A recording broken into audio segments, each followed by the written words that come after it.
Good afternoon, everyone.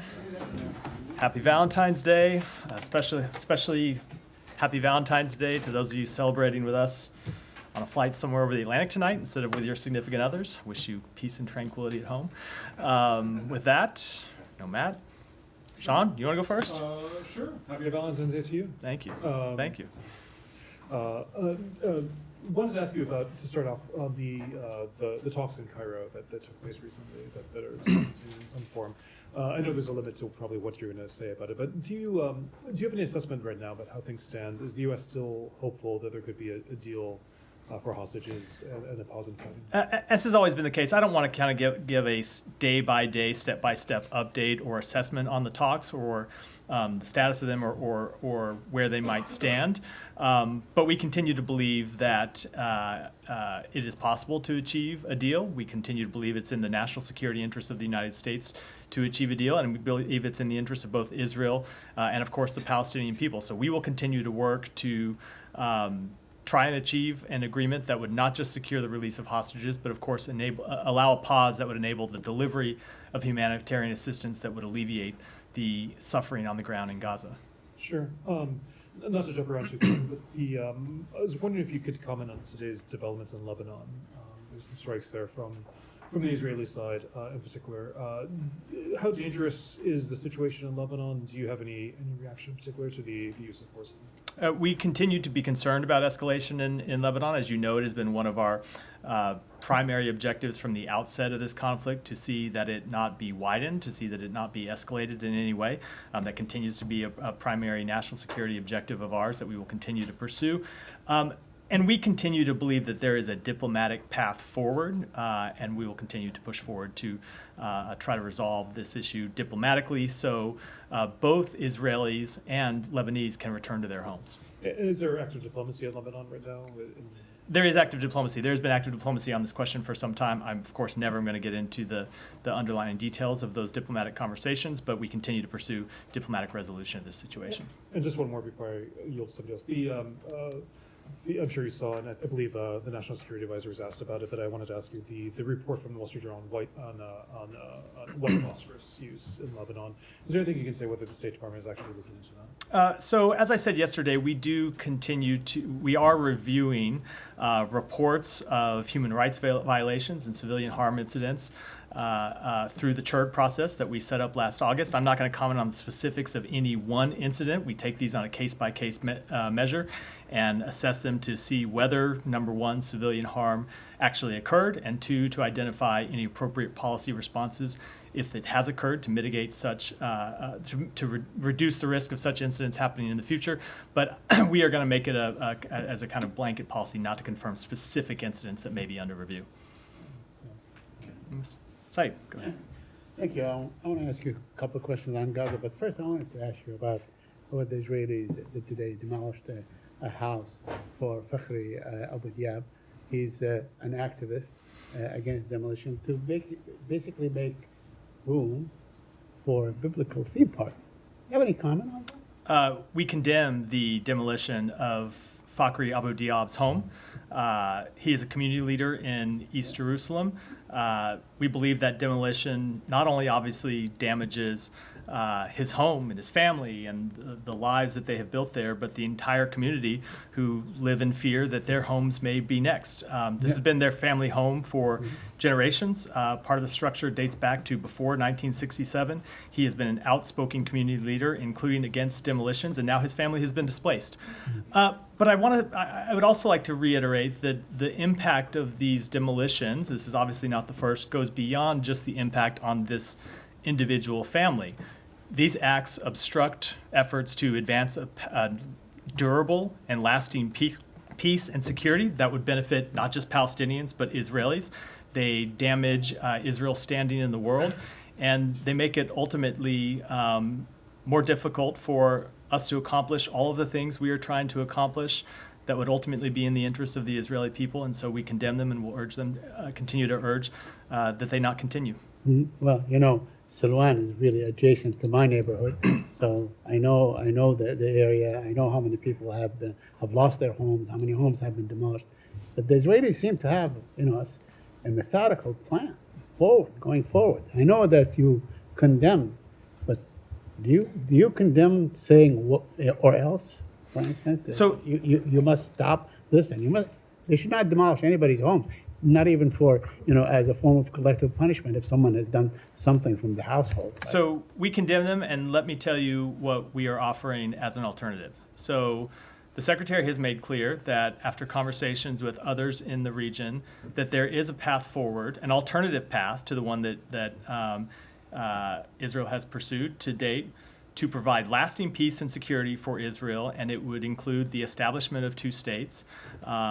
And we will continue to pursue that path. And we have made clear, and other countries in the region, including Saudi Arabia, have made clear that there are enormous benefits on offer for the Israeli people should they pursue that path, including in further integration with the region, including security guarantees. And so when it comes to all of these types of issues, what we will continue to lay out is the vision that we think is a better path, as I said, not just for the Palestinian people, but ultimately that provides greater security benefits for the Israeli people as well. Now, on the looming, or the expected attack on Rafah, I know that the president, the secretary of state, you from this podium many times overwarned against such a storming of Rafah. But on the other hand, I mean, one reads reports and so on that, okay, by not doing anything or by not saying that there will be consequences if you do this, you're basically green lighting, or giving a green light to Israel to go ahead. I mean, we don't like it, but we're not going to do anything about it. I think that would be a significant misinterpretation of what we have said. We have made quite clear, both publicly and privately, that we cannot support any military operation in Rafah until such time as Israel has developed a humanitarian plan that can be executed, and that they have executed such a plan. So I know people like to jump ahead far into the process and talk about what ifs, but we're not at the what if stage right now. We are at the making very clear to Israel what we expect stage, and we have seen the government of Israel ask the military for such a plan. We haven't seen that plan yet. We don't know what it will contain. We don't know if it will be executable, as we have said. So we will wait before offering any prejudgments about what will or may or might not happen. We're going to wait to see what that plan looks like and then engage directly with the government of Israel about it. So you're saying, yeah, you can do this with the caveat that you have to make sure that the population, the civilian population, is not harmed or somehow moves from place to place. Now, remember, these people have already been moved there. They've been, instructed by the Israelis to go to Rafah. You don't have to tell me, remember, I said that myself from this podium. I remember, but this is the thing. I mean, it's deja vu, all over again. Which is why we have made clear that there has to be a You'll plan. there, There all over again. There are Hamas. There are, as I've said yesterday, there are two things that are true in this situation, right? Yeah. One, that there are Hamas battalions that operate in Rafah, that exist in Rafah, that continue to pose a threat to the national security of Israel. Hamas battalions, part of an organization that attacked Israel and has made clear they want to continue to attack Israel. At the same time, so I'd say, as a first matter, of course, Israel has the right to take military action against those Hamas battalions that pose a threat to it. At the same time, they have an obligation to make sure that they only do so in a way that puts civilian protection first. And that is what we have made clear to them. And so we will see the plan that they will develop. And I will wait and pass judgment until we see that. Okay. Alex. Topics. One start with NATO, given the recent debate in this town. NATO today disclosed that its defense spending hits high record, so record high. 18 members 18. about to hit the 2%. Up from 11, I believe, right? Target, not the goal, or they don't owe anyone any money. But can you speak to this importance of this development? We think it's incredibly important. So look, we have made clear that there are targets that NATO countries have agreed to, that they would spend 2% of their budgets on national security. We have made clear that we expect countries to meet that target. There is often this misnomer that countries pay money to the U.S. and they're in arrears. That, of course, is not factually the case. That's not factually how it works, but there are defense spending targets that they're supposed to meet. And as the Secretary General announced today, a record number of those countries are now meeting those targets, 18, almost 2/3 of the alliance. And we continue to see progress from other countries towards meeting those targets, and we will urge those who have not yet met them to continue to take steps to do so. But again, as I said earlier this week, NATO is an alliance that the American people derive tremendous benefit from, provides some tremendous security to the United States, and that's why we have seen durable, long-lasting, widespread support, not just in Congress, not just from leaders in Congress, but also from the American people, and we expect that to continue. Thank you. A couple of questions on sanctions. The U.S. took part today in Brussels at EU sanctions coordinators forum. This is the first time, if as far as I follow. The reports that EU, on its end, is considering secondary sanctions against, Central Asia, Turkey, and other countries or companies based in those countries in its next package. I know you don't, telegraph your sanctions, but can you at least assure us? But would I do it in this case? At least assure us that okay. you will not, you'll follow the suit once they put it out. Or is it Assure you that what? that the U.S. will not lag behind when Europeans move forward? I don't think if you look at the United States actions in this regard, we have been a leader. We have been at the forefront at holding Russia accountable for its actions, and we will continue to be a leader in this regard. But of course, as you, I think, knew by the way you framed your question, I am not going to preview any sanctions action that we may or may not take. And on that line, Putin today signed a confiscation law, which experts believe that further complicates, and endangers, if you want, foreign investment, including Americans. And this is something we discussed in this room before, that State Department recently updated its business advisory for Burma. Why not imposing same advisory on Russia? I just don't have any update on where that stands. And my final question, if Yeah. you don't mind, on Nagorno-Karabakh. Jake Sullivan today from White House podium announced that the conflict in itself, also support for the victims of the conflict, he said, is part of the next package. Is the State Department looking for additional resources, and in what form you are trying to get involved? Additional resources in what regard? In the next package, he mentioned that the Congress should support supplemental because it also covers, among other conflicts, he mentioned Nagorno-Karabakh. So what additional resources you are seeking? Right? So there are additional resources that were in the supplemental request for humanitarian assistance. I didn't see all of the National Security Advisor's remarks. I believe that's what he was referring to, or I suspect, I should say, that's what he was referring to. But there was humanitarian assistance contained in the supplemental request that we put forward and in the bill that was passed the Senate that could be used by the United States for humanitarian response to conflicts all around the world. Any update from me about additional efforts that U.S. wants to bring together the sides and to discuss the conflict? Anything about the next couple of days, weeks? I do not have any schedule announcements for you. I know what you're getting at, but I'm not going to bite, Alex. I want to go back to the Lebanese-Israeli border, if you don't Yeah. mind. Yeah. It's clear now that Hezbollah announced a few days ago or a couple of days ago that his war activities or military activities or engagement in this conflict is linked to the war and military activities in Gaza. If there is a humanitarian pause, he will pause. If there is end of the war, he will end his activities. Is it the same diplomatic approach you're applying to this conflict in the northern border, or you are trying to push Lebanon to distance itself from the conflict, regardless of what We have had specific diplomatic engagements related to the situation at Israel's northern border and to resolving that situation diplomatically beyond the efforts to secure a humanitarian pause. Now, that said, of course, it is our assessment that achieving a humanitarian pause and an agreement to secure the release of hostages would help with the risk of escalation and might help lessen the risk of escalation. That's one of the many reasons why we continue to pursue such an arrangement. Thank you. Okay. You touched on this yesterday, but with the Secretary heading to Munich with European security and the war in Ukraine, a focus, does he find himself in a difficult negotiating position with foreign aid stalled in the House? And how does he plan to address this? And how confident are you that the aid will make its way through? So it's not really a question of a negotiating position. I will say that when it comes to our European partners, they have stepped up and made contributions to Ukraine. I don't believe because the United States has made contributions to Ukraine's defense, but because they see it in their own independent national security interests, and they have made their own assessments that it is the right thing to do, both on the merits and that it is in the interests of their particular countries. So it's not a question of the United States needing to negotiate with these countries, though we of course always are encouraging countries to do more if they can do more. But that said, we very much do want to see Congress act as quickly as possible to pass the supplemental. As you heard the president say yesterday, it's not just in the interest of Ukraine, but as I said, it's in the interest of European countries. It's in the interest of the United States, we believe, to do so.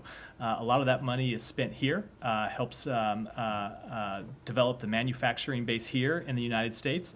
And so we will continue to push for the passage of the supplemental bill.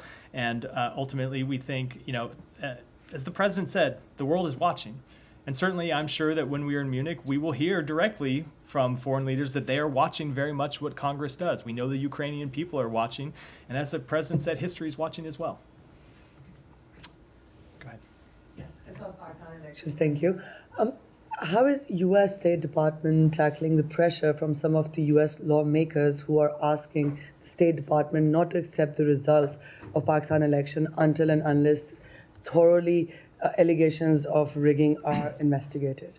So we have called for those allegations to be investigated. We think that's appropriate step to take.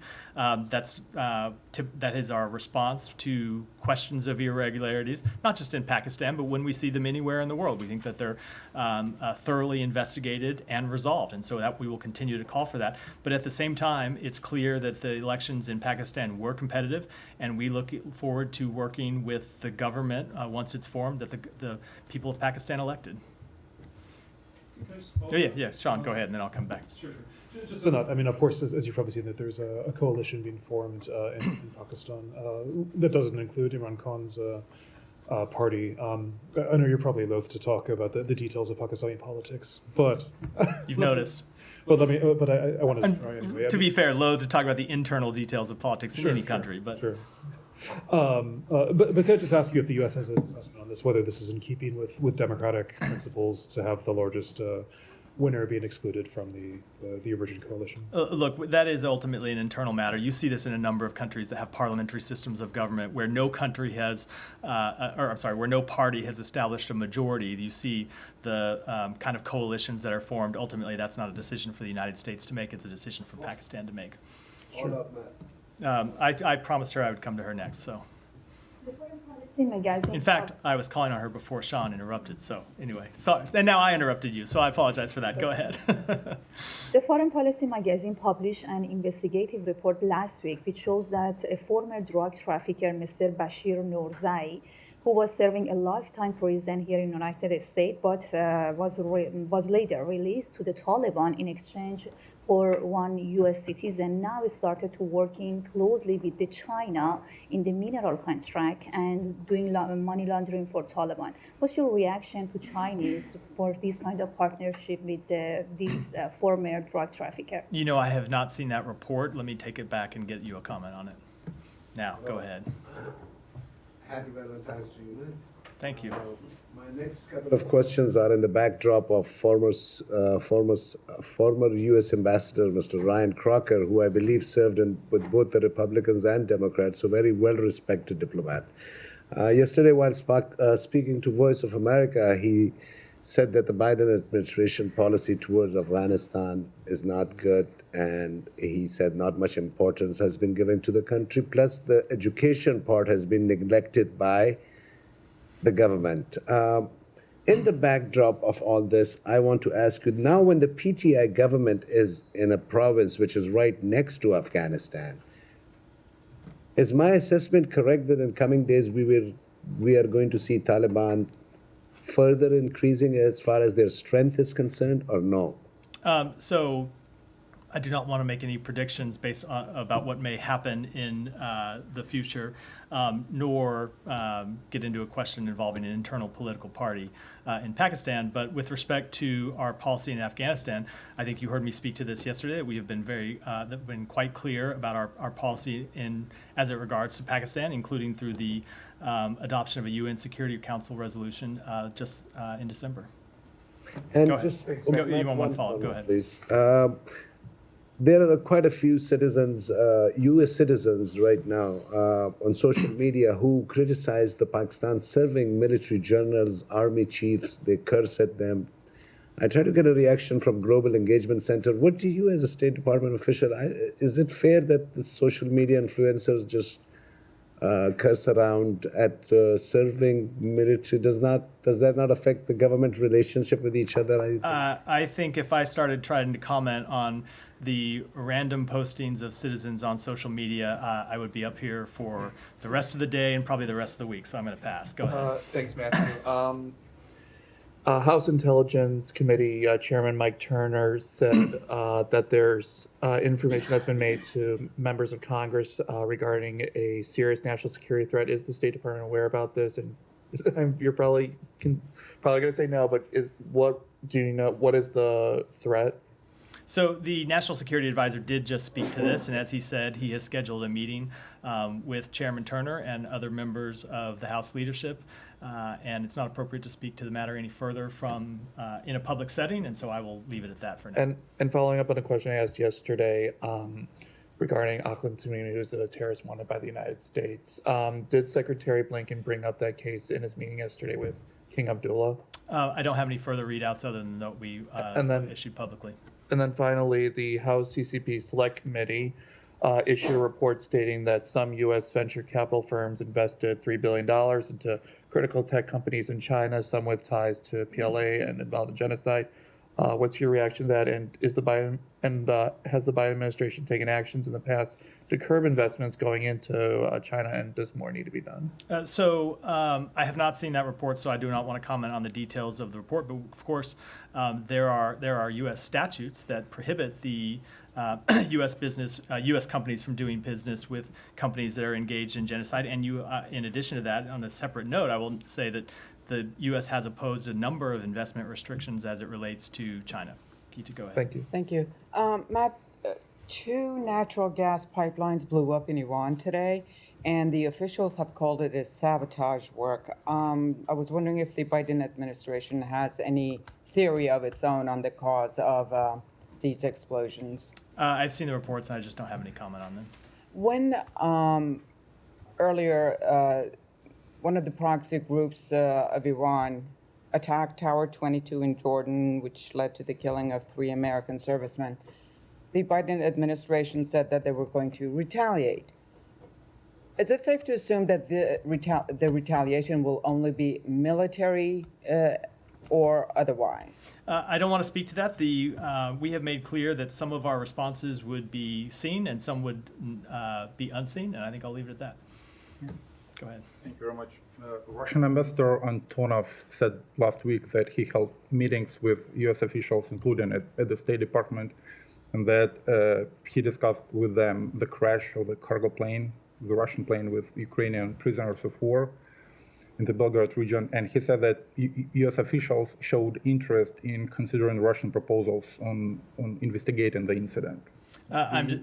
Sorry, go ahead. Can you confirm that the U.S. is ready to investigate the incident? I cannot. I'm not aware of those meetings or able to comment on them in any regard. We obviously have an embassy in Moscow that does at time engage with the Russian government, but I don't have any readout of those meetings. One more question on the same issue. Vidant said last week that the U.S. doesn't consider Russian claims about the incident as credible. At the same time, the New York Times reported last week that some U.S. officials admit that it was Ukraine that shut down the plane using a Patriot missile system. I seldom want to comment on claims made anonymously in any outlet, but we continue to engage with the Ukrainian government about this question. We've seen their public comments, and we engage with them privately about it as well. Go ahead. during the hostage negotiations, like we see there is some obstacles. Like from your perspectives, which party is like more flexible for making these deals happen, like Hamas or Israel? Because what we see in the media, that like Hamas submitted a full proposal, but like we see Netanyahu is kind of a stubborn guy somehow. How do you assess this? And the like last question related to the Rafah, we see many protests in like Karm Abu Salim border, like Israeli people preventing many aids to get in Rafah from their side. What is the action that you can take to facilitate this? Like, are we going to put some sanction? Like, what real effort that you do to convince the Israeli government to like let this protest stop and let this humanitarian aid get in the Rafah? So with respect to the first one, I think the only way I'll answer that is that in the response that you saw come back from Hamas to the proposal that was put forward by the government of Israel and other countries, you saw a number of issues that were obvious non-starters. For example, the status of Al-Aqsa is not going to be resolved in a negotiation over hostages. And I will leave it at that. With respect to the second question, I will say we have seen the government of Israel take steps to keep Kerem Shalom open. They've declared the area around Kerem Shalom a military zone. The IDF has moved forces in to police that crossing to ensure that it can stay open. So much needed humanitarian assistance, including humanitarian assistance that was supplied by the United States, can continue to flow into Rafah, and we think that's important to do it. It is extremely unfortunate that at times that crossing has been blocked. We have engaged with the Israeli government and made clear that it is the position of the United States that it ought to remain open, and they ought to take whatever steps they can to make sure that it remains open. And we're glad that they have taken those steps. Go. I'll come to you next, Saeed. Thank you. Good afternoon, sir. I have a couple questions on Gaza. It's been over 2 weeks since Israeli forces attacked Hind Rajab's family, killing her aunt, uncle, and cousins, leaving her trapped alone in her vehicle. We heard her pleas to the Red Crescent Society. 2 medics were sent, all to be blown up allegedly by Israeli forces. I wanted to ask about the status of the inquiry into this, just because it seems if the Israeli government, which seemingly does have a pretty sophisticated operation, is prioritizing this, they don't already know which soldiers to interview, for instance. They have Red Crescent calls, timestamps, the location of the Red Crescent staff to, question and rely on. Plenty of material to figure out who exactly to inquire with and to figure out who to hold accountable. So I want to first ask about the status of this investigation. Sure. So I think that question is appropriately directed to the government of Israel. I will say on behalf of the United States, we have made clear to them that we want that incident to be investigated. They have told us they are investigating it. It's our understanding that investigation is not yet complete. Should direct questions to them about where it stands, but we want to see it completed as soon as possible. And as I said from this podium several days ago, if accountability is appropriate, we want to see accountability put in place. I'm going to follow up to that before the second one was just similarly with regards to Al Jazeera cameraman Samir Abu Daqqa being left to bleed out, while Israeli forces reportedly stalled medics from reaching him. I know that previously you have said there's investigations into that. Is there any updates on? I don't have any update on that. Again, we press the government of Israel on these matters, and at times I'm able to comment on specific incidents from here where we've gotten answers, but ultimately those are questions better directed to the government of Israel. Thank you. Okay, and then the last question. As you said repeatedly, the U.S. chose to be cautious as it suspended funding to UNRWA for allegations that 12 of its 30,000 person staff, may have been involved in the atrocities on October 7th. And as you described yesterday, that's kind of standard U.S. policy to have this type of caution with all sorts of entities. But, as our colleagues have asked you over the past few months, there have been broad and specific human rights violations that we've been concerned about, human attacks against hospitals and churches, targeting people with white flags, both Israeli hostages and Palestinians, torturing Palestinians, and now, of course, this attack on Hind Rajab's family and then leaving her to die horribly. And so I'm wondering, on all this, you've said we're looking into it and Israel is investigating, but in each of these cases, the U.S. doesn't seem to be as cautious with its money and support as it is with UNRWA.